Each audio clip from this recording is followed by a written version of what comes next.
Hey guys, this is DayLtd, and I'm going to show you how to get the Vista Start menu button.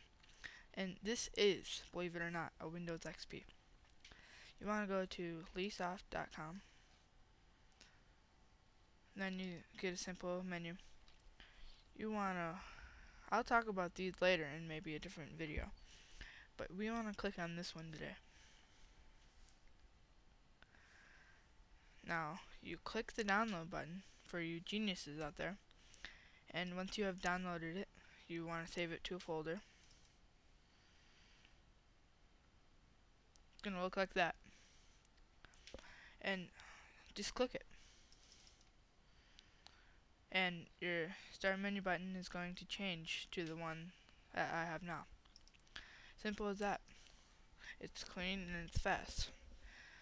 I hope this was helpful, guys, and subscribe to my channel if you like my videos. More coming soon. Comment if you like the video, rate the video, be a critic, come on. And that's it. Hope you enjoyed it. See ya.